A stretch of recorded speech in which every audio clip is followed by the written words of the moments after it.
அஸ்ஸலாமு அலைக்கும் ஃப்ரெண்ட்ஸ். இன்றைக்கி நம்ம கிச்சனில் ரொம்பவே ஹெல்த்தியான ரொம்ப டேஸ்டியான உளுந்து புட்டு எப்படி செய்கிறதுன்னு தான் பார்க்க போகிறோம். இந்த புட்டு வந்து பார்த்திங்கன்னா குழந்தைங்கள்லேருந்து பெரியவங்க வரைக்கும் எல்லாருமே சாப்பிட்லாம். நல்ல சாஃப்டாக இருக்கும், அதே சமயம் ரொம்ப ஹெல்த்தியாகவும் இருக்கும். உளுந்து புட்டு செய்கிறதுக்கு இன்றைக்கி நான் வந்து 200 கிராம் அளவுக்கு வெள்ளை உளுந்து முழு உளுந்து எடுத்திருக்கேங்க. நம்ம உளுந்து எந்த அளவுக்கு எடுக்கிறோமோ அதில் சரி பாதி அளவுக்கு நம்ம பச்சை அரிசி சேர்த்துக்கணும். நான் வந்து 200 கிராம் அளவுக்கு உளுந்தும் 100 கிராம் அளவுக்கு பச்சரிசியும் எடுத்திருக்கேன். நீங்கள் மெஷரிங் கப்லேயும் அளந்துக்கலாம், சாதாரண ஒரு பவுலில் கூட நீங்கள் மெஷர் பண்ணிக்கலாம். 1 கப் உளுந்துனா 1/2 கப் அளவுக்கு அரிசி, இதுதான் இதோடைய அளவு. இந்த அளவில் எடுத்து நீங்கள் புட்டு செஞ்சிங்கன்னா ரொம்ப டேஸ்டியாக இருக்கும், நல்லா பர்ஃபெக்டாகவும் வரும், நல்ல சாஃப்டாக இருக்கும். இப்போ நம்ம எடுத்து வச்சுருக்கிற உளுந்து வந்து ஒரு டவலில் போட்டு இந்த மாதிரி தொடச்சி எடுத்துக்கோங்க.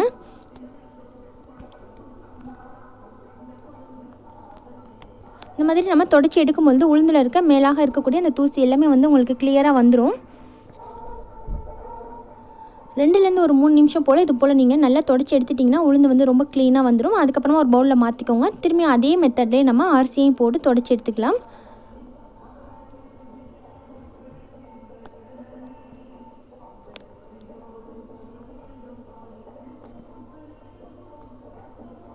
உளுந்தும் பச்சரிசியும் சேர்த்து இந்த மாதிரி நம்ம புட்டு செஞ்சு சாப்பிடும்பொழுது நம்ம உடம்புல இருக்கக்கூடிய எலும்புகளை வந்து ரொம்பவே நல்லா வலுப்பெறுங்க, உடம்புக்கு வந்து நல்லா குளிர்ச்சியாகவும் இருக்கும்.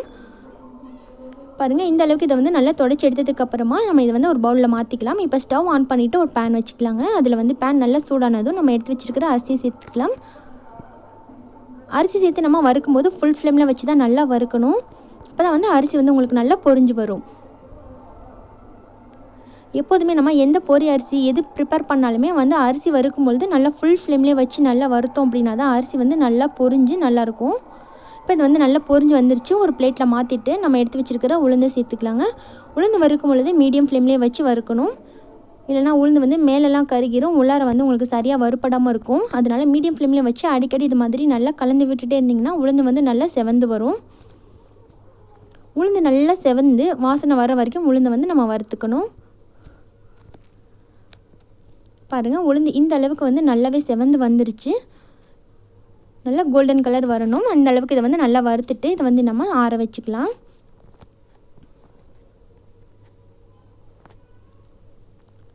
அரிசி உளுந்து ரெண்டுமே ஒன்றாவே சேர்த்து நீங்கள் ஒரு பிளேட்டில் போட்டு நல்லா ஆற வச்சுக்கோங்க. இது வந்து நல்லா சூடு ஆறினதுக்கப்புறமா இதை நம்ம மிக்சியில் போட்டு பவுட்ரு பண்ணிக்கலாம். ரொம்ப ஈஸியான மெத்தட் தாங்க, ரொம்ப டேஸ்டியாகவும் இருக்கும், நல்லா ஹெல்த்தியாகவும் இருக்கும். நம்ம குழந்தைங்களுக்கு பிரேக்ஃபாஸ்ட்டுக்கோ இல்லை ஈவினிங் டைமில் நம்ம ஸ்நாக்ஸ் மாதிரி கூட இதை வந்து செஞ்சு கொடுக்கலாம். இப்போ நல்லா சூடு ஆறினதுக்கப்புறமா மிக்ஸி ஜாருக்கு மாற்றிக்கோங்க. மிக்ஸி ஜாரில் மாற்றிட்டு இதை வந்து கொஞ்சம் கொரப்பாக இருக்க மாதிரி நம்ம பவுடர் பண்ணிக்கணும். ரொம்ப நைஸாக இல்லாமல் கொஞ்சம் கொரப்பாக இருந்துச்சுன்னா நல்லாயிருக்கும். இப்போ அரைச்ச பவுடர் வந்து நம்ம சலிச்சு எடுத்துக்கலாம். மாவு சலடையில் சலிக்காமல் அந்த மாதிரி ரவா சலடை மாதிரி கொஞ்சம் மொத்தமான ஓட்டை இருக்கிற மாதிரி சலடையில் வந்து சலிச்சு எடுத்திங்கன்னா உங்களுக்கு சரியாக இருக்கும். பாருங்கள், இன்னும் கொஞ்சம் ரொம்பவே கொரப்பாக இருக்குது. இதை திரும்பி நம்ம மிக்ஸி ஜாரில் போட்டு பவுட்ரு பண்ணிவிட்டு சலிச்சு எடுத்துக்கலாம். சலிச்ச கப்பையே திரும்பி வந்து நம்ம சலிச்சு எடுத்துட்டோம் அப்படின்னா நம்மளுக்கு புட்டு செய்யறதுக்கு தேவையான மாவு வந்து ரெடி ஆயிருங்க. இந்த மாதிரி நம்ம இந்த மாவை வந்து நம்ம பாட்டிலில் போட்டு ஸ்டோர் பண்ணி வச்சுட்டு தேவைப்படும் பொழுது கூட நீங்கள் எடுத்து புட்டு ப்ரிப்பேர் பண்ணிக்கலாம். ரொம்ப நாளைக்கு வந்து கெட்டு போகாமலே இருக்கும். இந்த மாவு கூட நம்ம 1/4 டீஸ்பூன் அளவுக்கு மட்டும் உப்பு சேர்த்துட்டு தண்ணி வந்து கொஞ்சமாக தெளித்து பிசைஞ்சிக்கலாங்க. நம்ம எல்லா வகையான புட்டுங்களுக்கும் மாவு எப்படி ப்ரிப்பேர் பண்ணுவோமோ அதே போல் தான் இதுக்கும் தண்ணி வந்து நம்ம கொஞ்சமாக தெளித்து பிசைஞ்சிக்கணும். தண்ணி சேர்த்து நம்ம நல்லா மிக்ஸ் பண்ணி பார்த்துக்கணும். அப்போ நம்மளுக்கு பர்ஃபெக்டான பதம் வந்து உங்களுக்கு கிடைக்கும்.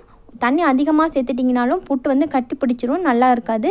அதே சமயத்தில் உங்களுக்கு தண்ணி கம்மியாக இருந்துச்சுனாலும் புட்டு வந்து உங்களுக்கு வரன்னு இருக்கும், சாப்பிட்றதுக்கு சாஃப்டாக இருக்காது. அதனால் தண்ணி வந்து பர்ஃபெக்டாக இருக்கணும்.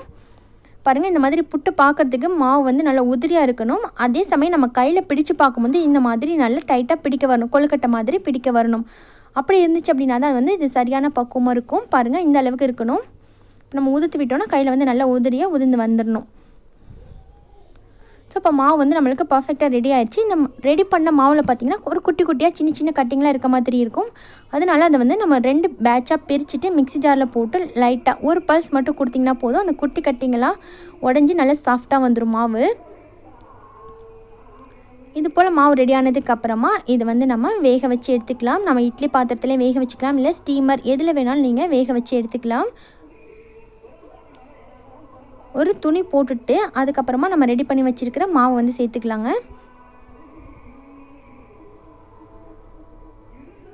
இந்த மாவை சேர்த்ததுக்கப்புறமா மேலே கொஞ்சம் போல் நம்ம தேங்காய் துருவல் சேர்த்துக்கலாம். தேங்காய் துருவல் சேர்த்து நம்ம வேக வைக்கும்போது அதோடைய ஃப்ளேவர் வந்து ரொம்பவே நல்லாயிருக்கும். அதே சமயத்தில் உங்களுக்கு இந்த புட்டு நம்ம ப்ரிப்பேர் பண்ணதுக்கப்புறம் ரொம்ப நேரம் இப்போ நம்ம மார்னிங் செஞ்சோன்னா ஈவினிங் வரைக்கும் கூட இந்த புட்டு வந்து கெட்டு போகாமல் இருக்கும். நம்ம தேங்காயும் சேர்த்தது போல் வேக வைக்கிறதுனால. திரும்பவும் மேலே கொஞ்சமாக மாவு சேர்த்துட்டு தேங்காய் துருவல் சேர்த்துக்கலாம்.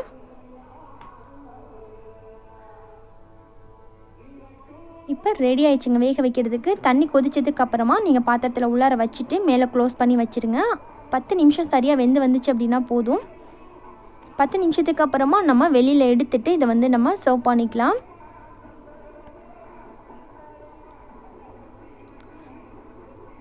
வெந்த புட்டு மாவை ஒரு பவுலுக்கு மாற்றிக்கோங்க. மாற்றிட்டு உங்களுடைய டேஸ்ட்டுக்கு தகுந்த மாதிரி நீங்கள் ஸ்வீட்டாகவும் செஞ்சுக்கலாம். காரமாக வேணும்னா கூட பெரியவங்களாம் ஸ்வீட் சாப்பிட மாட்டாங்க அப்படின்னா காரமாக கூட இதை நீங்கள் ப்ரிப்பேர் பண்ணிக்கலாம். கடுகு, வெங்காயம், பச்சை மிளகாய்லாம் சேர்த்து தாளித்து இதை வந்து நீங்கள் காரமான புட்டாகவும் சர்வ் பண்ணலாம். குழந்தைங்களுக்கு கொடுக்குறீங்க அப்படின்னா நாட்டு சர்க்கரை இல்லைனா வெல்லம் சேர்த்து இதை நம்ம சர்வ் பண்ணும்போது ரொம்பவே ஹெல்த்தியாக இருக்கும். எலும்பு வளர்ச்சிக்கு வந்து உளுந்து வந்து ரொம்ப ரொம்ப ஹெல்ப் பண்ணுங்க. அதனால குழந்தைங்கள்லேருந்து பெரியவங்க வரைக்கும் எல்லாருக்குமே ஒரு ஹெல்த்தியான ஃபுட்டாக இருக்கும். மிஸ் பண்ணாமல் நீங்களும் இதே மாதிரி உங்கள் இனிப்புக்கு தகுந்த மாதிரி நீங்கள் வந்து சர்க்கரை வந்து சேர்த்துக்கலாம். சிலர் வந்து அதிகமாக சாப்பிடுவாங்க, சிலர் வந்து இனிப்பு வந்து கொஞ்சம் கம்மியாக சாப்பிடுவாங்க. உங்களுடைய டேஸ்ட்டுக்கு தகுந்த மாதிரி இதில் நீங்கள் சர்க்கரை ஆட் பண்ணிவிட்டு சர்வ் பண்ணிக்கலாம். உங்களுக்கு விருப்பம் இருந்துச்சுன்னா இதில் நீங்கள் நெய், முந்திரி கூட சேர்த்து சர்வ் பண்ணலாம். இல்லைனா நீங்கள் இதை அப்படியே சர்வ் பண்ணிங்கனாலுமே ரொம்பவே சூப்பராக அட்டகாசமாக இருக்கும். மிஸ் பண்ணாமல் நீங்களும் இந்த ஹெல்த்தியான உளுந்து புட்டை உங்கள் வீட்டில் ட்ரை பண்ணி பாருங்கள். எப்படி இருந்துச்சுன்னு மறக்காமல் உங்களோட ஃபீட்பேக்ஸை கமெண்ட்டில் ஷேர் பண்ணிக்கோங்க. இந்த வீடியோ உங்களுக்கு பிடிச்சிருந்தால் லைக் பண்ணிவிட்டு உங்கள் ஃப்ரெண்ட்ஸ் கூட நிறையா ஷேர் பண்ணிக்கோங்க. தேங்க்யூ.